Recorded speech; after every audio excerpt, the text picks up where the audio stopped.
Okay, you see the thumbnail? Yeah, I misspelled sweaty on purpose, because that's how it should be spelled. This is how it should be spelled. This is a hill I'll die on. Fight me. Alright, now let me ask you something. What does being a sweaty actually look like? At what point does being good or skilled at a game become sweaty? And why is it okay to be good at a game, but not okay to be sweaty at one? Especially since we on the internet and in modern discourse do not have a unified definition for what sweaty behavior entails. Well, I figured it out. We need a distinction, and I have thought of one that strikes at the core of this difference. Let me give you some background. I have always been good at video games. Not a humble brag. I started playing Call of Duty when I was like 10, and would always be in the top 3 in my team by the end of the game. In fact, that pattern would persist in all the online multiplayer I would play. Even in single player games, the first time I played a Dark Souls, my friend who had played a lot of these games would say, "You are the calmest Dark Souls player I have ever seen." And I was like, yeah, cool, thanks, I don't know, I'm just playing the game. As a kid, there were hardly games I couldn't beat. Though, I just turned off my mind and let the game take me. I didn't think I was doing anything special. That being said, the way I played video games hasn't changed much since I was a kid.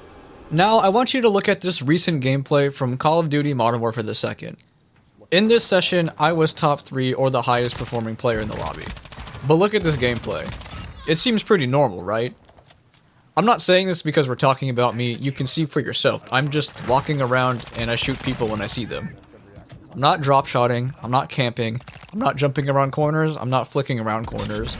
I play at sensitivity 5 with default controls, standard field of vision, and I still die a lot. You wouldn't call this sweaty gameplay, right? Watch the kill cam and all you can say about it is, well, that guy shot me.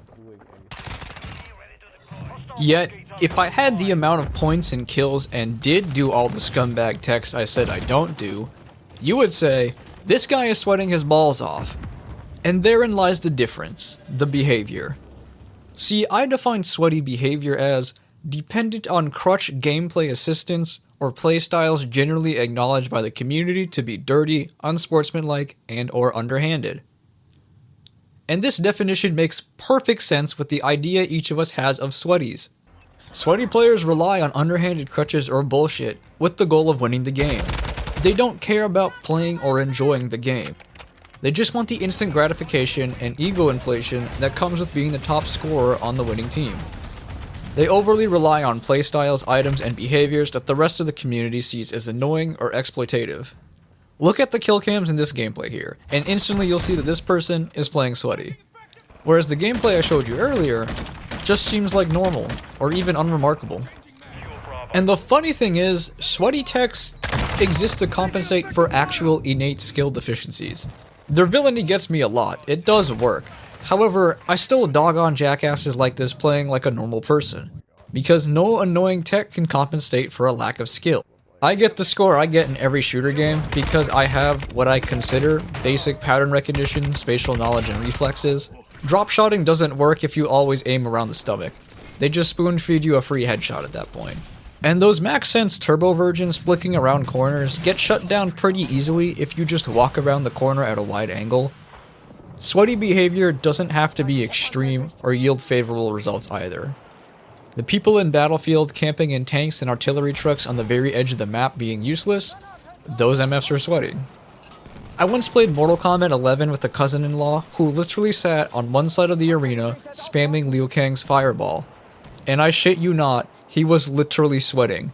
I mean, his flesh and skin body was perspiring in the real world.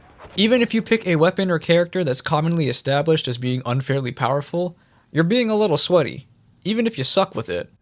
Because, like with my definition, as long as it's reliant on crutches to compensate for skills, and is recognized as dirty, underhanded, or unsportsmanlike, it's sweaty. It's about behavior and social standards. What I describe in this video is the same principle as someone who merges without using a turn signal. You instantly think they're an asshole, and rightfully so, because in that moment, they were. Our behavior, goals, and personalities translate into our actions, even in the digital world. We can almost tell what kind of person someone is, just by what they do and how they do it. I thought to make this because, while writing scripts for other videos and reading comments on published videos, I noticed that there was no unified answer of what playing Swetty is.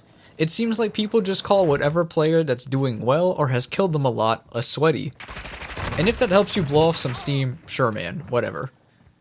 But know that there is a difference, and the difference is behavior.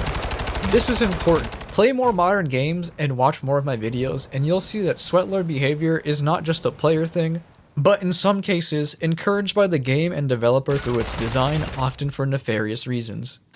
It's important to have this distinction, so we know which behaviors to promote and reward, and which ones to punish and not enable, with the ultimate goal of making gaming more enjoyable for everyone.